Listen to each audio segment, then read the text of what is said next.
Very good morning. എല്ലാ പ്രിയപ്പെട്ട പ്രേക്ഷകർക്കും പ്രഭാത വാർത്തകളിലേക്ക് സ്വാഗതം. കർണാടക ഷിരൂരിൽ മണ്ണിടിച്ചിലിൽ അകപ്പെട്ട അർജുനായുള്ള തെരച്ചിൽ 8ാം ദിവസത്തിലേക്ക് കടക്കുകയാണ്. ലോറി കണ്ടെത്താൻ ഗംഗാവലി പുഴ കേന്ദ്രീകരിച്ച് പരിശോധന നടക്കുകയാണ്. അതേപോലെ തന്നെ 3ാം മോദി സർക്കാരിന്റെ ആദ്യ ബജറ്റ് ഇന്നാണ്. വലിയ പ്രഖ്യാപനങ്ങൾ ഉണ്ടാകുമെന്ന രാഷ്ട്രപതി ദ്രൗപദി മുർമുവിന്റെ പ്രഖ്യാപനവും അതേപോലെ തന്നെ ജനകീയ ബജറ്റായിരിക്കും എന്ന പ്രധാനമന്ത്രി നരേന്ദ്രമോദിയുടെ പ്രഖ്യാപനവും ഉറ്റുനോക്കുകയാണ്. ഇതടക്കമുള്ള വാർത്തകളുണ്ട്. ആദ്യം ഹെഡ്ലൈൻസ്.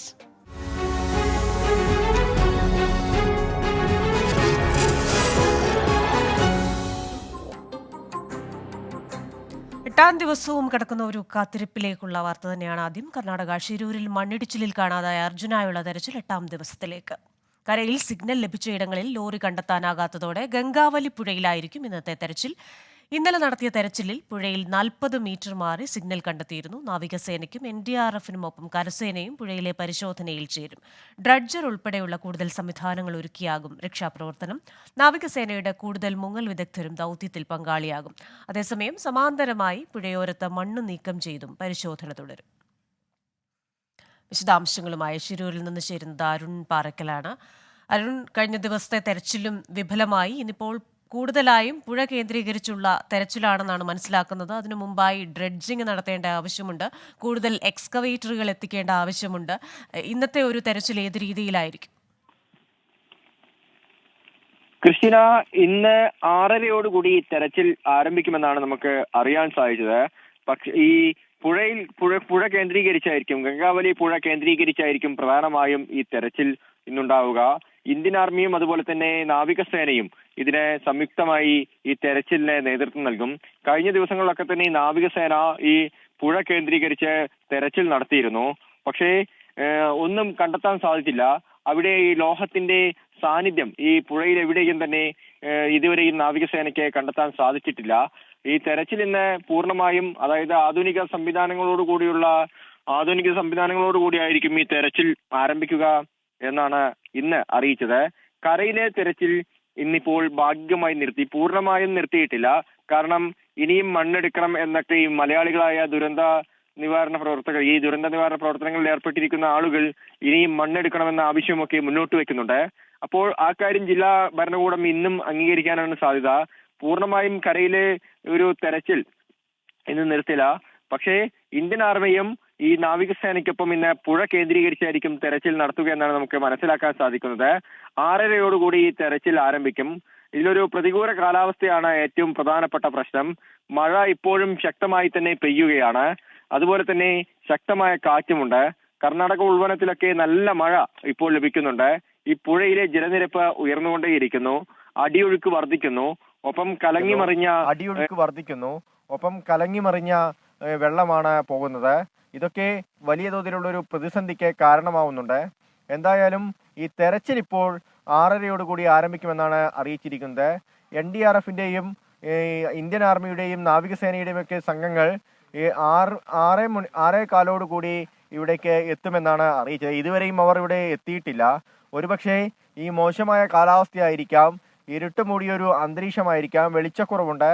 അതൊക്കെ ഈ തെരച്ചിലിനെ പ്രതികൂലമായി ബാധിക്കുന്ന സാഹചര്യങ്ങളാണ്. കഴിഞ്ഞ ദിവസങ്ങളിലൊക്കെ അത്തരത്തിലുള്ള ഒരു കാഴ്ചയായിരുന്നു നമുക്ക് കാണാൻ സാധിച്ചത്.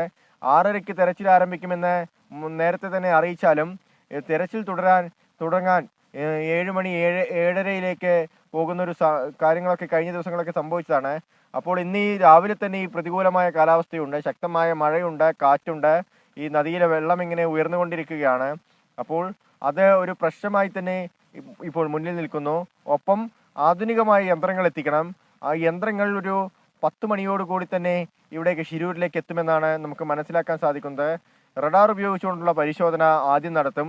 ഏതെങ്കിലും രീതിയിൽ നദിയിലെ മണ്ണിനടിയിൽ വാഹനത്തിന്റെ സാന്നിധ്യം കണ്ടെത്തുകയാണെങ്കിൽ, ലോഹ സാന്നിധ്യം കണ്ടെത്തുകയാണെങ്കിൽ അവിടെ ഡ്രിഡ്ജ് ചെയ്ത് പരിശോധിക്കാനുള്ള സാധ്യത മുന്നിൽ കാണുന്നുണ്ട്.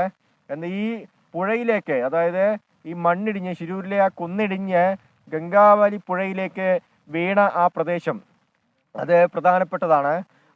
ആ പ്രദേശത്ത് ഏകദേശം 1/2 കിലോമീറ്ററോളം മണ്ണ് ഈ പുഴയിൽ അടിഞ്ഞുകൂടിയ ഒരു സ്ഥിതിയാണുള്ളത്. അത് പുഴ നല്ല ആഴമുള്ള പുഴയാണ്. ആ വെള്ളത്തിന് മുകളിലേക്ക് വരെ ഈ മണ്ണ് എത്തി നിൽക്കുന്ന കാഴ്ചയാണ് നമുക്ക് കാണാൻ സാധിക്കുന്നത്. എന്തായാലും തെരച്ചിൽ ഇന്ന് ആരംഭിക്കുമ്പോൾ അത് എത്രത്തോളം ദുഷ്കരമാണെന്ന് നമുക്ക് ആ ദൃശ്യങ്ങൾ കാണുമ്പോൾ തന്നെ അറിയാം. പക്ഷേ ഇന്ത്യൻ ആർമിയുടെ ഒരു സഹായത്തോടു കൂടിയായിരിക്കും ഇന്നത്തെ തെരച്ചിൽ. ഇന്ത്യൻ ആർമി ഇന്നത്തെ തെരച്ചിലിന് നേതൃത്വം നൽകും. ഈ പുഴയിലെ തെരച്ചിലിന് കൂടുതൽ ആധുനിക യന്ത്രങ്ങൾ എത്തിക്കുമെന്നാണ് അറിയിച്ചിരിക്കുന്നത്. ക്രിസ്റ്റീന. അരുൺ, അതേപോലെ തന്നെ ഈ പുഴയിൽ ഒരു 40 മീറ്റർ മാറി ഒരു സിഗ്നൽ ലഭിച്ചു എന്ന വാർത്ത നമുക്ക് ലഭിക്കുന്നുണ്ടായിരുന്നല്ലോ. അതുകൊണ്ട് തന്നെ ഇത് എത്രത്തോളം നിർണായകമാണ്, എത്രത്തോളം പ്രതീക്ഷ നൽകുന്ന ഒരു കാര്യമാണ്?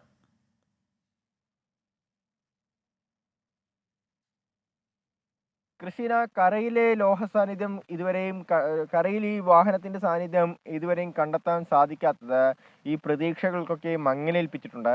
ഇനി പുഴയിൽ ഏതെങ്കിലും രീതിയിൽ ഈ വാഹനം കണ്ടെത്താൻ കഴിയുമോ എന്നൊരു സാധ്യതകളാണ് പരിശോധിക്കുന്നത്. നേരത്തെ തന്നെ കർണാടക സർക്കാരും അതുപോലെ തന്നെ ജില്ലാ ഭരണകൂടവും ഒക്കെ ഈ പുഴയിലേക്ക് വാഹനം വീണു, നദിയിലേക്ക് വാഹനം വീണു എന്ന തരത്തിലുള്ള പ്രചരണം നടത്തിയിരുന്നു. അവർ അക്കാര്യമാണ് ആദ്യഘട്ടങ്ങളിലൊക്കെ തന്നെ വ്യക്തമാക്കിയത്. നദി കേന്ദ്രീകരിച്ച് തെരച്ചിൽ നടത്തണമെന്നായിരുന്നു ഈ കർണാടക ജില്ലാ ഭരണകൂടത്തിൻ്റെയൊക്കെ ഈ ഉത്തര കന്നഡ ജില്ലാ ഭരണകൂടത്തിൻ്റെയൊക്കെ ആവശ്യം. പക്ഷേ മലയാളികളായ രക്ഷാപ്രവർത്തകർ അതുപോലെ തന്നെ ഈ കുടുംബം, ലോറി ഉടമ ഇവർ GPS കണ്ടെത്തിയതും അതുപോലെ തന്നെ ഈ ഒരു മൊബൈൽ ഫോൺ സാന്നിധ്യം കണ്ടെത്തിയതുമൊക്കെ വെച്ചാണ് അവരുടെ ഒരു നിർദ്ദേശപ്രകാരം, അവരുടെ ആവശ്യപ്രകാരമൊക്കെയാണ് ആദ്യഘട്ടത്തിൽ തന്നെ ഈ കര കേന്ദ്രീകരിച്ച് മണ്ണെടുപ്പ് തുടങ്ങിയത്. പക്ഷേ ഇതുവരെയും ഈ കരയിൽ നിന്ന് ഈ വാഹനം കണ്ടെത്താൻ സാധിച്ചില്ല എന്നത് ദുഃഖകരമായ കാര്യമാണ്. ഏറെ പ്രതീക്ഷയോടെ കാത്തിരുന്ന ഒരു സംഭവമായിരുന്നു കരയിൽ നിന്ന് വാഹനം കണ്ടെത്തുക, അർജുനെ ജീവനോടെ പുറത്തെത്തിക്കുക, മണ്ണിനടിയിൽ നിന്ന് പുറത്തെത്തിക്കുക എന്നുള്ളത്. ഇനി കരയിൽ തെരച്ചിൽ ചില ഭാഗങ്ങളിൽ നടത്താനുണ്ട്. അത് നടത്താനുള്ളത് ഈ ഒരു കർവാണ്, ഷേപ്പിലുള്ള കർവാണ് ഈ പ്രദേശം. ആ ഉൾഭാഗത്തേക്ക്, അതായത് ആ മലയുടെ ഉൾഭാഗത്തേക്ക് ചേർന്ന് നിൽക്കുന്ന സമാന്തര പാതയിൽ ഇനിയും മണ്ണെടുക്കാനുണ്ട്. അവിടെ പാറയൊക്കെ അടിഞ്ഞുകൂടി കിടപ്പുണ്ട്. ആ വലിയ പാറക്കല്ലുകളൊക്കെ പൊട്ടിച്ചതിന് ശേഷം മാത്രമേ അത്തരത്തിലുള്ള ഒരു തെരച്ചിൽ പ്രായോഗികമായി നടപ്പിലാക്കാൻ സാധിക്കൂ. അത് ഏറെ വിഷമകരമായ ഒരു ഘട്ടത്തിലൂടെയായിരിക്കും കടന്നു പോകുന്നത്. കാരണം ഈ പാറ പൊട്ടിച്ച് അവിടെ നിന്ന് മണ്ണ് നീക്കം ചെയ്യുമ്പോൾ മലയ്ക്ക് മുകളിൽ നിന്ന് വീണ്ടും മണ്ണ് താഴേക്ക് വീഴാനുള്ള സാധ്യതകളുണ്ട്. അങ്ങനെ മണ്ണ് വീണ് കഴിഞ്ഞാൽ അത് വലിയൊരു അപകടത്തിലേക്കായിരിക്കും പോവുക എന്നതാണ് നമുക്ക് മനസ്സിലാക്കാൻ സാധിക്കുന്നത്. വീണ്ടും ഒരു മണ്ണിടിച്ചിലുണ്ടാവും. ഒരുപക്ഷെ ഈ രക്ഷാപ്രവർത്തനങ്ങളിൽ ഏർപ്പെട്ടിരിക്കുന്ന രക്ഷാപ്രവർത്തകരൊക്കെ ഈ അപകടത്തിൽപ്പെടാനുള്ള സാധ്യതകളൊക്കെ മുൻകൂട്ടി കാണുന്നുണ്ട്. അതുകൊണ്ടാണ് ആ പ്രദേശത്തെ മണ്ണെടുക്കാൻ ഇപ്പോഴും ഒരു ഭയപ്പെട്ട് നിൽക്കുന്നത്. അതിനെ കൂടുതൽ ആധുനിക സംവിധാനങ്ങളൊക്കെ കൊണ്ടുവരണം, ആധുനിക യന്ത്രങ്ങൾ കൊണ്ടുവരണം. അതിനുശേഷം മാത്രമായിരിക്കും ആ മലയോട് ചേർന്നിരിക്കുന്ന ആ ഒരു ഷേപ്പ് ഈ കർവിലെ മണ്ണെടുക്കുക എന്നാണ് നമുക്ക് മനസ്സിലാക്കാൻ സാധിക്കുന്നത്. എന്തായാലും ഇന്നിപ്പോൾ ആ പ്രദേശത്തെ മണ്ണെടുക്കാനുള്ള നീക്കവും ഇന്നിപ്പോൾ ഇന്ത്യൻ ആർമി നടത്തുമെന്നാണ് മനസ്സിലാക്കുന്നത്. ഒപ്പം ഈ പുഴയിലെ തിരച്ചിൽ, പുഴയിൽ നിന്ന് വാഹനത്തിന്റെ സാന്നിധ്യം കണ്ടെത്താൻ കഴിയുമോ എന്നത് ഇപ്പോഴും സംശയമായി തന്നെ നിൽക്കുകയാണ്. ഒന്ന്, ഈ മണ്ണ് 25 അടിയോളം താഴ്ചയിലുള്ള ആ പുഴയെ ഈ മണ്ണ് പൂർണ്ണമായും മൂടി, അതായത് ആ ഭാഗത്ത് പൂർണ്ണമായും മൂടിയിട്ടുണ്ട്. പിന്നെ ഈ വാഹനം ഒലിച്ചു പോകാനുള്ള സാധ്യതകളൊക്കെ തന്നെ ജില്ലാ ഭരണകൂടം പരിശോധിക്കുന്നുണ്ട്. അങ്ങനെ ഒലിച്ചു പോവുകയാണെങ്കിൽ ഈ വാഹനത്തിൽ ഭാരം കയറ്റിയ ആ തടികൾ ഈ വെള്ളത്തിൽ ഒലിച്ചു പോകാനുള്ള സാധ്യതകളുണ്ട്. പക്ഷേ അതിൻ്റെ ഒരു സാന്നിധ്യമൊന്നും, ഈ തടികളുടെ ഒരു സാന്നിധ്യമൊന്നും തന്നെ എവിടെയും കണ്ടെത്താൻ സാധിച്ചിട്ടില്ല. കർണാടക ഉൾക്കാട്ടിൽ നിന്ന് ഈ പുഴയിലേക്ക് വെള്ളം വരുന്ന സമയത്ത് പല ഭാഗങ്ങളിലും കൂട്ടിയിട്ട തടികളൊക്കെ ഇങ്ങനെ വെള്ളത്തിലൂടെ ഒലിച്ചു വരുന്നൊക്കെ നമുക്ക് കാണാൻ സാധിക്കുന്നുണ്ട്. പക്ഷേ ഈ വാഹനത്തിൽ നിന്ന് അർജുൻ ഉപയോഗിച്ച വാഹനം പുഴയിലേക്ക് വീണിട്ടുണ്ടെങ്കിൽ, പുഴയിലേക്ക് ഏതെങ്കിലും രീതിയിൽ മറിഞ്ഞിട്ടുണ്ടെങ്കിൽ, അങ്ങനെ ഒരു സാഹചര്യം ഉണ്ടായിട്ടുണ്ടെങ്കിൽ അതിലുള്ള തടികൾ ഈ പുഴയിലൂടെ ഒലിച്ചു പോകാനോ അല്ലെങ്കിൽ എവിടെയെങ്കിലും അടിയാനോ ഉള്ള സാധ്യതകളൊക്കെ മുന്നിൽ കാണുന്നുണ്ട്. പക്ഷേ അതൊന്നും ഇതുവരെ സംഭവിക്കാത്തതിനാൽ കരയിൽ തന്നെയാണ് ഈ വാഹനമുള്ളതെന്ന് ഇപ്പോഴും മലയാളികളായ രക്ഷാപ്രവർത്തകരൊക്കെ ഉറച്ചു വിശ്വസിക്കുന്നുണ്ട്. പക്ഷേ പുഴ കേന്ദ്രീകരിച്ചുള്ള തെരച്ചിലിനാണ് ഇന്നിപ്പോൾ കൂടുതൽ നേതൃത്വം നൽകുക. പുഴ കേന്ദ്രീകരിച്ചായിരിക്കും ഈ തെരച്ചിൽ നടത്തുക എന്നാണ് നമുക്ക് മനസ്സിലാക്കാൻ കഴിയുന്നത്. ക്രിസ്റ്റീന. അരുൺ, അതുപോലെ തന്നെ ഈ കഴിഞ്ഞ ദിവസം ഫെറസ് ലൊക്കേറ്റർ അതേപോലെ തന്നെ ഡീപ്പ് മൈൻ സെർച്ച് ഒക്കെ ഉപയോഗിച്ചായിരുന്നല്ലോ തെരച്ചിൽ നടത്തിയിരുന്നത്. ആ ഉപകരണങ്ങളുടെയൊക്കെ സഹായത്തോടെയാണ്. അതുപോലെ തന്നെ ഇന്ന് നാവികസേനയുടെ കൂടുതൽ ഡൈവേഴ്സും അവിടെ എത്തും എന്ന് മനസ്സിലാക്കുന്നു. ഇന്ന് ഏത് തരത്തിലുള്ള ഉപകരണങ്ങളായിരിക്കും, കൂടുതൽ റഡാറുകൾ എത്തിക്കും എന്ന വാർത്ത വരുന്നുണ്ട്. തെരച്ചിലിൽ ഉപയോഗിച്ചേക്കാവുന്ന ഉപകരണങ്ങൾ ഏതൊക്കെയാണ്? അത് എത്രത്തോളം ഇന്നത്തെ തെരച്ചിലിനെ, ഈ പുഴയിലെ തെരച്ചിലിനെ സഹായിക്കും?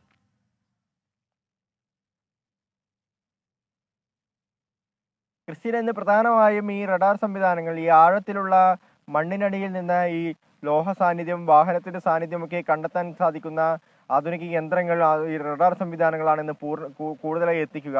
കൂടുതൽ ആഴത്തിലാണെങ്കിൽ, അതായത് ഈ മണ്ണിന് അടിയിൽ ഈ ലോറി കൂടുതൽ ആഴത്തിലായി കിടപ്പുണ്ടെങ്കിൽ അത് കണ്ടെത്തുക എന്നത് ബുദ്ധിമുട്ടുള്ള കാര്യമാണ്. അതുകൊണ്ട് ആ സാന്നിധ്യം കണ്ടെത്താൻ ഉതകുന്ന കൂടുതൽ ആധുനിക യന്ത്രങ്ങളായിരിക്കും ഇന്ന് എത്തിക്കുക. കൂടുതൽ റഡാർ സംവിധാനങ്ങൾ എത്തിക്കും. ആദ്യഘട്ടങ്ങളിലൊക്കെ തന്നെ ഈ നാവികസേന ഈ മണ്ണിടിഞ്ഞ പ്രദേശത്ത് ഒരു 1 കിലോമീറ്ററോളം ദൂരം മാത്രമാണ് ഈ നദിയിലൂടെ പരിശോധന നടത്തിയത്. ഇന്നലെ അതൊരു 2.5 കിലോമീറ്ററിലേക്കൊക്കെ നീണ്ടിട്ടുണ്ട്. ഇന്നിപ്പോൾ പുഴയിൽ കൂടുതൽ സ്ഥലങ്ങളിലേക്ക് ഈ സ്കൂബ ടീമും ഇന്ത്യൻ ആർമിയും ഒക്കെ പരിശോധന നടത്തുമെന്നാണ് നമുക്ക് മനസ്സിലാക്കാൻ സാധിക്കുന്നത്. കാരണം ഈ വാഹനം നദിയിലേക്ക് അത് വീണിട്ടുണ്ടെങ്കിൽ അങ്ങനെ ഒരു സാധ്യത മുന്നിൽ കാണുന്നുണ്ട്. അങ്ങനെ വീഴാനുള്ള ഒരു സാഹചര്യം ഉണ്ടായിട്ടുണ്ടെങ്കിൽ ചിലപ്പോൾ ഒരുപക്ഷെ ആ വാഹനം ഒലിച്ചു പോയിട്ടുണ്ടാവാം, ആരുടെയും ശ്രദ്ധയിൽപ്പെടാത്തത് കൊണ്ടായിരിക്കാം എന്നൊക്കെ കരുതുന്നുണ്ട്. ഈ തടികൾ ചിലപ്പോൾ ആ തടി ഈ മണ്ണിനടിയിൽ തന്നെ പെട്ടുപോയിട്ടുണ്ടാവാം എന്നുള്ള സാധ്യതകളൊക്കെയാണ് ഇപ്പോൾ മുന്നിൽ കാണുന്നത്. എന്തായാലും അതിനനുസരിച്ചുള്ള പരിശോധനകളായിരിക്കും ഇന്ന് നടത്തുക. അത് വിഷമകരമായ ഒരു കാര്യമായിരിക്കും. പ്രായോഗികമായി ബുദ്ധിമുട്ടുള്ള കാര്യങ്ങളാണ്. ഈ മണ്ണ് അടിഞ്ഞുകൂടിയതാണ്. ഒപ്പം ഈ പുഴ ഇപ്പോഴും കലങ്ങിമറിഞ്ഞാണ് പോകുന്നത്. പുഴയിൽ നീരൊഴുക്ക്, അടിയൊഴുക്ക് വർദ്ധിച്ചിട്ടുണ്ട്. അങ്ങനെയുള്ള സാഹചര്യത്തിൽ ഈ പുഴയിൽ തെരച്ചിൽ നടത്തുക എന്നത് അപകടകരമായ ഒരു സന്ദർഭമാണ്.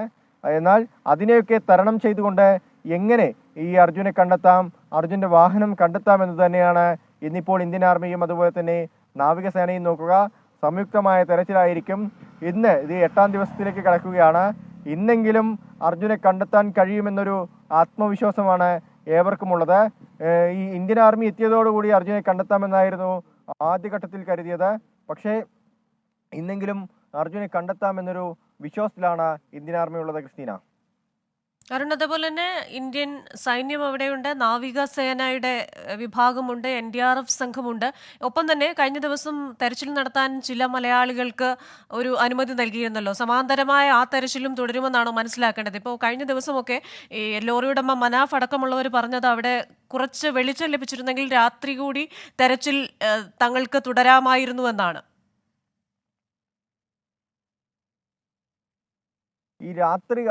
ക്രിസ്റ്റീന, ഈ രാത്രി കാലങ്ങളിലെ തെരച്ചിൽ അത്രത്തോളം പ്രായോഗികമല്ല. ആ പ്രദേശത്തെ അപകട സാധ്യത ഒരുപാടുള്ള ഒരു പ്രദേശമാണ്. ഒരുപക്ഷെ ഈ രാത്രി സമയത്ത് പരിശോധന നടത്തുകയാണെങ്കിൽ, ഒന്ന് വെളിച്ചക്കുറവുണ്ട്. കർണാടക സർക്കാർ ആവശ്യത്തിന് വെളിച്ചം അവിടെ ഏർപ്പെടുത്തിയിട്ടില്ല.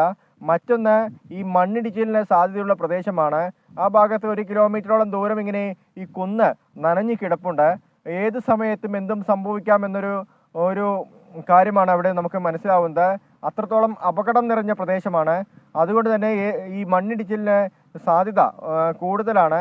ഈ രാത്രി സമയങ്ങളിൽ ഈ തെരച്ചിൽ നടത്തുന്ന സമയത്ത് ഏതെങ്കിലും രീതിയിൽ മണ്ണിടിയുകയോ അല്ലെങ്കിൽ ദുരന്ത നിവാരണ പ്രവർത്തനങ്ങളിൽ ഏർപ്പെട്ടിരിക്കുന്ന ദൗത്യ സംഘത്തിന് അപകടം പറ്റുകയോ ചെയ്യുമോ എന്നൊരു ആശങ്കയുണ്ട്.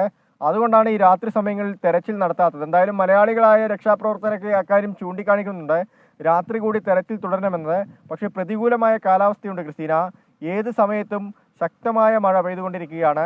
മഴ ഇടവിട്ട്, അതായത് പകൽ സമയങ്ങളിൽ ആകാശത്തിന് ചെറിയ തെളിച്ചമുണ്ടെങ്കിലും മഴ ഇടവിട്ട് അതിശക്തമായി പെയ്തുകൊണ്ടിരിക്കുന്നു. ശക്തമായ കാറ്റുണ്ട്. ഈ പ്രതികൂല സാഹചര്യങ്ങളെയൊക്കെ അതിജീവിച്ചുകൊണ്ട് വേണം ഈ തെരച്ചിൽ തുടരാൻ എന്നുള്ളതാണ്. എന്തായാലും ആധുനികമായ യന്ത്രങ്ങൾ ഉപയോഗിച്ചുകൊണ്ടായിരിക്കും ഇന്നിപ്പോൾ പുഴയിലെ തിരച്ചിൽ നടത്തുക. പുഴയായിരിക്കും പ്രധാനമായ ശ്രദ്ധാകേന്ദ്രം. പുഴയിൽ ഏതെങ്കിലും രീതിയിൽ ലോഹ സാന്നിധ്യം കണ്ടെത്താൻ സാധിക്കും, അല്ലെങ്കിൽ ഈ വാഹനത്തിന്റെ സാന്നിധ്യം കണ്ടെത്താൻ സാധിക്കുമെന്നൊരു ഉറച്ച വിശ്വാസം തന്നെയാണ് ഈ ദൗത്യ സംഘത്തിനുള്ളത്.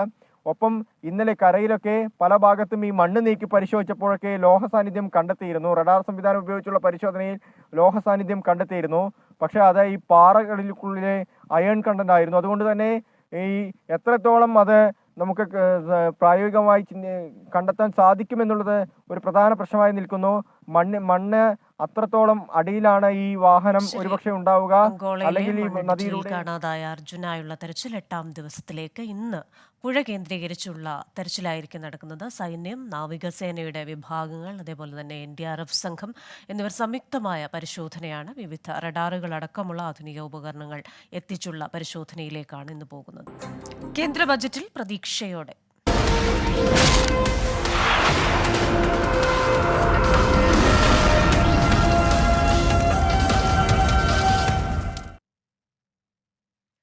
മൂന്നാം മോദി സർക്കാരിന്റെ ആദ്യ ബജറ്റ് ഇന്ന് രാവിലെ ധനമന്ത്രി നിർമ്മലാ സീതാരാമൻ ബജറ്റ് അവതരിപ്പിക്കും. ആദായ നികുതിയിൽ മാറ്റമടക്കം ജനപ്രിയ പ്രഖ്യാപനങ്ങൾ ബജറ്റിൽ ഉണ്ടാകുമോ എന്നാണ് ഉറ്റുനോക്കുന്നത്. വിവരങ്ങളുമായി ഡൽഹിയിൽ നിന്ന് രാധാകൃഷ്ണൻ.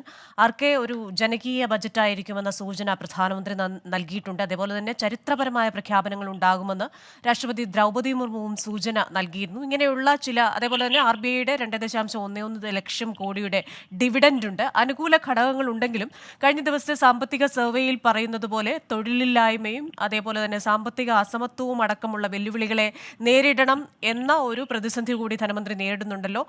ആ മട്ടിൽ എന്തായിരിക്കും ഇന്നത്തെ ബജറ്റിൽ നിന്ന് നമുക്ക് പ്രതീക്ഷിക്കാനാവുക? ക്രിസ്റ്റീന, ഈ നേട്ടങ്ങളുണ്ട് എന്ന് പറയുമ്പോഴും ഈ നേട്ടങ്ങളെ ദീർഘകാലത്തേക്ക് മുന്നോട്ട് കൊണ്ടുപോകാൻ പറ്റുന്ന ശക്തമായിട്ടുള്ള പാദങ്ങൾ ഇല്ല എന്നുള്ളത് ഇന്ത്യയുടെ സമ്പദ്ഘടനയെ വല്ലാതെ അലട്ടുന്ന ഒരു ഘടകമാണ്. ഈ സാഹചര്യത്തിൽ അച്ചടക്കം സാമ്പത്തികമായിട്ടുള്ള വ്യയത്തിന്റെ കാര്യത്തിൽ പരിപാലിക്കണം എന്നത് സർക്കാരിനെ സംബന്ധിച്ച് നിർബന്ധമാണ്. ധനക്കമ്മി നിയന്ത്രിച്ച് മുന്നോട്ട് പോവുക മാത്രമേ നിലവിലുള്ള സാഹചര്യത്തിൽ ഒരു മാർഗമായി മുന്നിലുള്ളൂ. അങ്ങനെയാണെങ്കിൽ പോലും രാഷ്ട്രീയമായിട്ടുള്ള നിലനിൽപ്പ് ഈ സർക്കാരിനെ സംബന്ധിച്ച് വലിയ പ്രാധാന്യപ്പെട്ട ഒരു ഘടകമാണ്. പ്രത്യേകിച്ച് അടുത്തു വരുന്ന നിയമസഭാ തെരഞ്ഞെടുപ്പുകൾ, വിവിധ സംസ്ഥാനങ്ങളിലെ നിയമസഭാ തെരഞ്ഞെടുപ്പുകൾ അടക്കമുള്ളവ ജനപ്രിയ പദ്ധതികളുടെ പ്രഖ്യാപനത്തിലേക്ക് വിരൽ ചൂണ്ടുന്നുണ്ട്.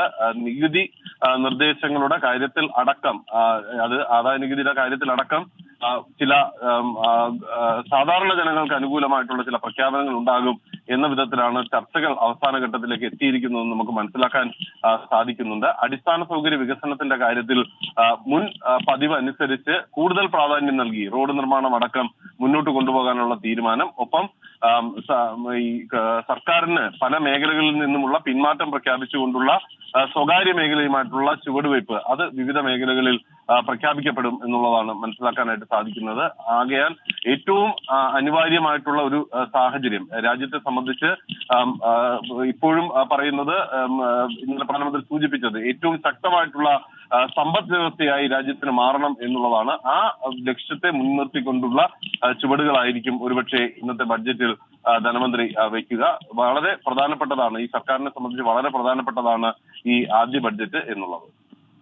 ശരി, മൂന്നാം മോദി സർക്കാരിന്റെ ആദ്യ ബജറ്റ് അവതരണം ഇന്ന്. അനുകൂല ഘടകങ്ങളോടൊപ്പം നിരവധി വെല്ലുവിളികളും ധനമന്ത്രിക്ക് മുന്നിലുണ്ട്. വിവരങ്ങൾ നൽകുകയായിരുന്നു രാധാകൃഷ്ണൻ ഡൽഹിയിൽ നിന്ന്. തുടർച്ചയായ 7ാം ബജറ്റ് എന്ന റെക്കോർഡ് നേട്ടത്തിനരികെയാണ് ധനമന്ത്രി നിർമ്മലാ സീതാരാമൻ. മൂന്നാം മോദി സർക്കാരിന്റെ ആദ്യ ബജറ്റും സ്വതന്ത്ര ഇന്ത്യയുടെ 95ാം ബജറ്റുമാണ് നിർമ്മലാ സീതാരാമൻ ഇന്ന് അവതരിപ്പിക്കുക. ഒട്ടേറെ വെല്ലുവിളികളാണ് ഇത്തവണ ധനമന്ത്രിക്ക് മുന്നിലുള്ളത്. മൊറാർജി ദേശായിയുടെ 6 തുടർ ബജറ്റുകൾ എന്ന റെക്കോർഡാണ് നിർമ്മലാ സീതാരാമൻ മറികടക്കാൻ പോകുന്നത്.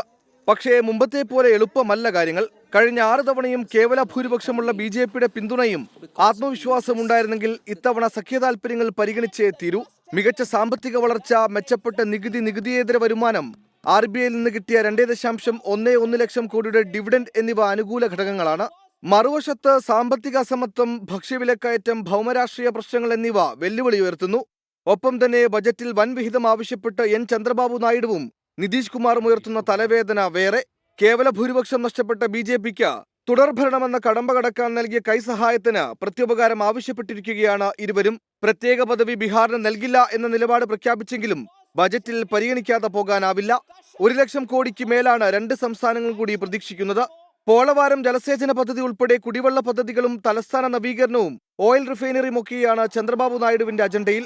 ഘടകകക്ഷികളെ തൃപ്തിപ്പെടുത്തി കർഷകർ, മധ്യവർഗം തുടങ്ങി കഴിഞ്ഞ തെരഞ്ഞെടുപ്പിൽ അതൃപ്തി വോട്ടിലൂടെ വ്യക്തമാക്കിയ വിഭാഗങ്ങളെ കയ്യിലെടുക്കാൻ ധനമന്ത്രി കാത്തുവച്ചിരിക്കുന്നത് എന്തൊക്കെയെന്നറിയാൻ ഇനി മണിക്കൂറുകൾ മാത്രം.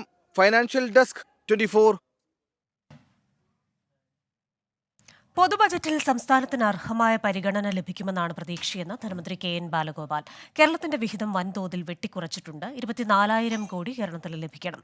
മുടങ്ങിക്കിടക്കുന്ന ഗ്രാന്റുകൾ നൽകാനും കേന്ദ്രം തയ്യാറാകണമെന്ന് KN ബാലഗോപാൽ പറഞ്ഞു. സ്വാഭാവികമായിട്ടും അവർ ചെയ്യേണ്ട കുറേ കാര്യങ്ങൾ നമ്മൾ ആവശ്യപ്പെട്ടിട്ടുണ്ട്. സംസ്ഥാനങ്ങളോട് ഒരു നല്ല ന്യായമായ പരിഗണന കാണിക്കുമെന്നുള്ള പ്രതീക്ഷയുണ്ട്. അതിന് കേന്ദ്ര ഗവൺമെൻറ് ഇപ്പോൾ ഏകപക്ഷീയമായ കാര്യങ്ങൾ ചെയ്യരുതെന്നുള്ള തിരിച്ചറിവിലേക്ക് വന്നിട്ടുണ്ടെന്നാണ് ഞാൻ കരുതുന്നത്. കാരണം ഘടകകക്ഷികളുടെ കൂടെ സഹായത്തോടു കൂടിയാണ് ഇപ്പോൾ ഗവൺമെൻറ് അധികാരത്തിൽ വന്നത്. നമുക്ക് ന്യായമായി കിട്ടേണ്ട സൗകര്യങ്ങൾ വേണം. ഒന്നാമത്തെ കാര്യം, നമുക്ക് വലിയ തോതിൽ പണം വെട്ടിക്കുറച്ചിട്ടുണ്ട്. വാസ്തവത്തിൽ കേരളം നേരിടുന്ന ഒരു സാമ്പത്തികമായ ബുദ്ധിമുട്ട് തന്നെ നമുക്ക് ഇന്ത്യയിലെ മറ്റ് സംസ്ഥാനങ്ങൾക്ക് കൊടുക്കുന്ന തരത്തിൽ നമുക്ക് നൽകേണ്ട നികുതി തരാത്തതാണ്. ഞങ്ങൾക്ക് കഴിഞ്ഞ വർഷങ്ങളിൽ വെട്ടിക്കുറച്ച ചില പണമുണ്ട്. അതിൻ്റെ ഒരു ഭാഗം 24,000 കോടി ഒരു പാക്കേജായിട്ട് തരണം. ഒരു ഭാഗമേ ഉള്ളൂ 24,000 കോടി. പിന്നെ ആകെ നമുക്ക് സ്വാഭാവികമായും കിട്ടേണ്ട മറ്റ് ചില ഗ്രാൻറ്റുകൾ നമുക്ക് തരണം. ഇപ്പോൾ 3,300-500 കോടിയോളം രൂപ നമ്മളിവിടെ ചിലവാക്കി കഴിഞ്ഞത് തരാനുണ്ട്. NHM മറ്റ് സ്കൂൾ എഡ്യൂക്കേഷനുമായി ബന്ധപ്പെട്ടൊക്കെ കൊടുത്തത് തരാനുണ്ട്. അവർ തരേണ്ട പദ്ധതി CSSൽ സെൻട്രൽ സ്പോൺസേഡ് സ്കീംസ് തരേണ്ട പരിപാടി തരാനുണ്ട്. ഇത് കൂടാതെ വിഴിഞ്ഞ പദ്ധതിക്ക് നമ്മളൊരു പ്രത്യേക പാക്കേജ് ചോദിച്ചിട്ടുണ്ട്. അത് ഇന്ത്യയിലെ ആകെയുള്ള വലിയൊരു പോർട്ടാണ്. നമ്മളതിൻ്റെ 8,500 കോടി ചിലവാകുന്നതിൽ 5,500 കോടി സംസ്ഥാന ഗവൺമെൻറ്റാണ് കൊടുക്കുന്നത്. അത് കൊടുത്തിട്ടാണ് ആ പോർട്ട് ഇപ്പോൾ പൂർത്തിയാക്കിക്കൊണ്ടിരിക്കുന്നത്. അതും മുന്നോട്ട് പോകും. പക്ഷേ മറ്റു വികസനം വരാനുള്ള പണം വേണം. എയിംസ് അനുവദിക്കണം, എത്രയോ കാലമായിട്ടുള്ള ആവശ്യമാണ്. 3ാം റെയിൽവേ പാളം, അതുപോലെ റെയിൽവേ സൗകര്യങ്ങൾ വർദ്ധിപ്പിക്കണം. ഇങ്ങനെ ഏറ്റവും അത്യാവശ്യമായിട്ടുള്ള കുറേ കാര്യങ്ങളാണ് കേരളം മെമ്മോറാണ്ടത്തിൽ പറഞ്ഞേക്കുന്നത്. അപ്പോൾ ഇങ്ങനെ ഒക്കെ ഇന്ത്യയിൽ ഉള്ള സ്ഥിതി ഉള്ളത് കൊണ്ട് കുറച്ചുകൂടി കാര്യങ്ങൾ ചെയ്യാൻ കേന്ദ്രം തയ്യാറാകണം. അത് ചെയ്യുമെന്ന് നമുക്ക് പ്രതീക്ഷിക്കാം. രാജ്യത്ത് നികുതി സ്ലാബുകൾ വർഷങ്ങളായി മാറുന്നില്ലെന്ന വിമർശനത്തെ ബജറ്റിൽ ധനമന്ത്രി എങ്ങനെ നേരിടുമെന്ന് ഉറ്റുനോക്കുകയാണ് വിവിധ വിഭാഗങ്ങൾ. നികുതി ഇളവുകളും നികുതി പരിഷ്കാരങ്ങളും ബജറ്റ് പ്രതീക്ഷയിൽ മുൻനിരയിലുണ്ട്. ഇടത്തട്ടുകാർ ബജറ്റിനെ നോക്കിക്കാണുന്നത് തന്നെ നികുതിയിളവ് എന്ന പ്രധാന മാനദണ്ഡത്തിലൂടെയാണ്. നികുതിയിളവുകൾക്കുപരി കുറഞ്ഞ വരുമാനത്തിന് കുറഞ്ഞ നികുതി എന്ന മുൻനിലപാടിൽ ഇത്തവണയും ധനമന്ത്രി മാറ്റം വരുത്തിയേക്കാനിടയില്ല. നികുതി സ്ലാബുകളിൽ പരിഷ്കാരമില്ലാതായിട്ട് വർഷങ്ങളായെന്ന പരാതി ബജറ്റിൽ എങ്ങനെ പരിഗണിക്കപ്പെടുമെന്നതാണ് ശ്രദ്ധേയം. സ്റ്റാൻഡേർഡ് ഡിഡക്ഷൻ 50,000-ൽ നിന്ന് 70,000 മുതൽ 1,00,000 വരെ ഉയർത്തിയേക്കാം. സെക്ഷൻ 80C ഇളവ് 2014 മുതൽ മാറ്റമില്ലാതെ തുടരുകയാണ്. പണപ്പെരുപ്പം കണക്കിലെടുത്ത് ഈ വിഭാഗത്തിലും ഇളവ് കൂട്ടിയേക്കാം. നികുതി ചുമത്തുന്നതിനുള്ള വരുമാന പരിധി 3 ലക്ഷത്തിൽ നിന്ന് 5 ലക്ഷമായി ഉയർത്തിയേക്കുമെന്നും വിലയിരുത്തലുകളുണ്ട്. ഉയർന്ന നികുതി നിരക്ക് 30% നിന്ന് 25% കുറയ്ക്കണമെന്ന ആവശ്യവും പരിഗണിച്ചേക്കാം. നഗരപ്രദേശങ്ങളിലെ HRA ഇളവുകൾ ലഘൂകരിച്ച് വാടക ചെലവ് കുറയ്ക്കാൻ സഹായിക്കുന്ന നീക്കവും പ്രതീക്ഷിക്കാം. മെഡിക്കൽ ഇൻഷുറൻസ് പ്രീമിയത്തിലും നികുതിക്കിഴിവ് ഉയർത്താനിടയുണ്ടെന്നാണ് സൂചന. Financial desk 24. കഴിഞ്ഞ തവണ നാരീശക്തി ബജറ്റ് അവതരിപ്പിച്ച നിർമ്മല സീതാരാമൻ ഇത്തവണ സ്ത്രീകൾക്ക് വേണ്ടി എന്താകും കരുതി വെച്ചിട്ടുണ്ടാവുക? വനിതാ സംവരണ ബിൽ പാസാക്കിയ ശേഷമുള്ള ആദ്യ സമ്പൂർണ്ണ ബജറ്റ് ഒരുങ്ങുമ്പോൾ പ്രതിപക്ഷത്തിനുമുണ്ട് ചില ചോദ്യങ്ങൾ. 1959 മുതൽ 64 വരെ 5 പൂർണ്ണ ബജറ്റുകളും ഒരു ഇടക്കാല ബജറ്റും അവതരിപ്പിച്ച മൊറാർജി ദേശായിയുടെ റെക്കോർഡാണ് ഇത്തവണ ബജറ്റ് അവതരിപ്പിക്കുന്നതിലൂടെ നിർമ്മല സീതാരാമൻ തിരുത്തുന്നത്. ഇതോടെ തുടർച്ചയായി 7 കേന്ദ്ര ബജറ്റുകൾ അവതരിപ്പിക്കുന്ന ഇന്ത്യയിലെ ആദ്യ ധനമന്ത്രിയായി നിർമ്മല സീതാരാമൻ മാറും. ചരിത്രം തിരുത്തിക്കൊണ്ട് നിർമ്മല സീതാരാമൻ അവതരിപ്പിക്കുന്ന ബജറ്റിൽ വനിതകൾക്കായുള്ള പ്രഖ്യാപനങ്ങൾ എന്തെന്നാണ് രാജ്യം ഉറ്റുനോക്കുന്നത്.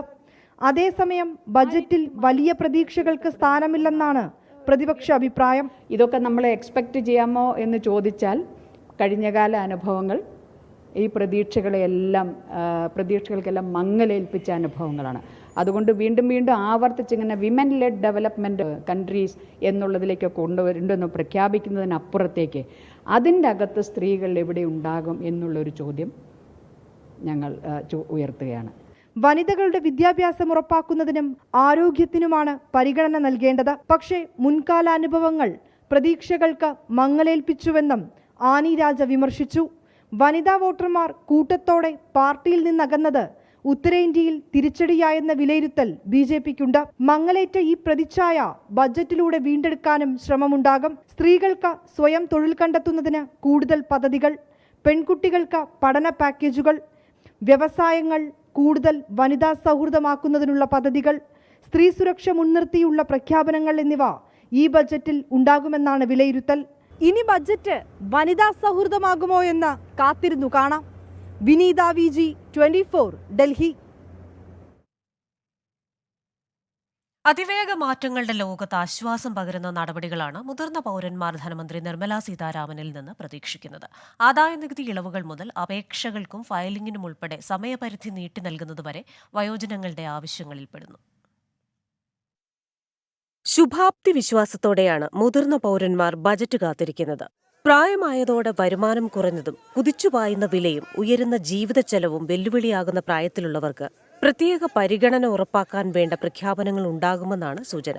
സ്ഥിര നിക്ഷേപങ്ങൾ, വാടക വരുമാനം എന്നിവയൊക്കെ മാത്രം ആശ്രയിച്ചു കഴിയുന്ന മുതിർന്ന പൗരന്മാർക്ക് കയ്യിൽ അധിക തുക ഉറപ്പുവരുത്താൻ നടപടികളുണ്ടായേക്കും. സ്റ്റാൻഡേർഡ് ഡിഡക്ഷൻ നിലവിലെ 50,000-ൽ നിന്ന് 1,00,000-ആയി ഉയർത്താനുള്ള സാധ്യതയുണ്ട്. വാടക വീടുകളിൽ താമസിക്കുന്നവർക്ക് ആശ്വാസമായി മുതിർന്ന പൗരന്മാർക്ക് വാടകയിൽ നികുതി ഇളവ് നൽകുന്നതും പരിഗണിച്ചേക്കും. പ്രധാനമന്ത്രി വയവന്ദന യോജന, ആയുഷ്മാൻ ഭാരത് പദ്ധതികളുടെ വിപുലീകരണം എന്നിവയ്ക്കും ധനമന്ത്രി ബജറ്റിൽ സ്ഥാനം നൽകിയേക്കും.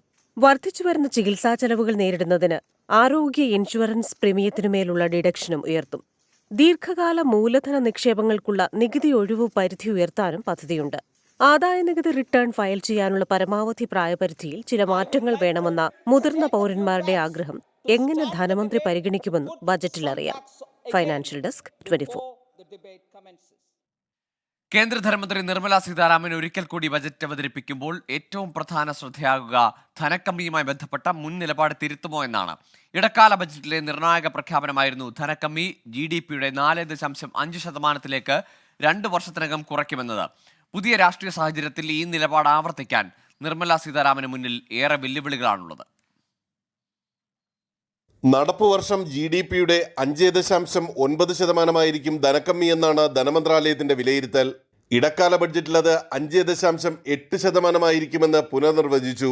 2024-25 പ്രതീക്ഷിക്കുന്നത് 5.1%. 5.3% ആദ്യ നിഗമനം. 2025-26 ഇതിനെ 4.5% താഴ്ത്താനാകുമെന്ന് നിർമ്മലാ സീതാരാമൻ കരുതുന്നു. കോവിഡ് അടക്കമുള്ള അപ്രതീക്ഷിത തിരിച്ചടികളുടെ പശ്ചാത്തലത്തിലാണ് ധനക്കമ്മി പരിധി വിട്ട് ഉയർന്നത്. പുതിയ രാഷ്ട്രീയ സാഹചര്യത്തിൽ ധനമന്ത്രാലയം ഇക്കാര്യത്തിൽ കടുംപിടുത്തം തുടർന്നാൽ സർക്കാരിന്റെ സ്ഥിരതയെ തന്നെ അത് ബാധിക്കുന്ന രാഷ്ട്രീയ വിഷയമായി മാറുകയും ചെയ്തേക്കും. പ്രത്യേകിച്ച് ഘടകകക്ഷികൾ മുന്നോട്ട് വെച്ചിട്ടുള്ള ആവശ്യങ്ങളുടെ സാമ്പത്തിക ബാധ്യത അത്രമാത്രം കടുത്തതാണ്. ധനക്കമ്മി കുറയ്ക്കാനായാൽ ചെലവുകൾക്കായി കടം വാങ്ങിക്കൂട്ടുന്നത് കുറയ്ക്കാൻ സർക്കാരിന് സാധിക്കും. 2024-25 പൊതുവിപണിയിൽ നിന്ന് വാങ്ങുന്ന കടം നടപ്പ് വർഷത്തേക്കാൾ കുറവായിരിക്കുമെന്ന് ഇടക്കാല ബഡ്ജറ്റിൽ നിർമ്മലാ സീതാരാമൻ വ്യക്തമാക്കിയിരുന്നു. 11.75 ലക്ഷം കോടി രൂപയാണ് അടുത്ത വർഷം വായ്പയെടുക്കുക. ഇത് 2023-24 ബലത്തിൽ കുറവാണ്. പൊതുവിപണിയിൽ നിന്ന് കടമെടുക്കുന്നത് കുറയ്ക്കുമെന്ന നിർമ്മലാ സീതാരാമന്റെ പ്രഖ്യാപനത്തെ തുടർന്ന് സർക്കാരിന്റെ 10 വർഷ കടപ്പത്രങ്ങളുടെ ആദായ നിരക്ക് 7.13% നിന്ന് 7.06% താഴ്ന്നിരുന്നു. ധനക്കമ്മിയും കടം വാങ്ങലും കുറയുമ്പോൾ പൊതുവിപണിയിലേക്കുള്ള പണമൊഴുക്ക് കുറയും. ഇത് പണപ്പെരുപ്പം കുറഞ്ഞു നിൽക്കാൻ സഹായിക്കും. ഘടകകക്ഷികളുടെ ആവശ്യങ്ങൾ നിവർത്തിക്കാൻ ധനമന്ത്രാലയം ആശ്രയിക്കുന്ന സ്രോതസ് ഏതെന്നതാണ് ഈ ഘട്ടത്തിൽ പ്രധാനം.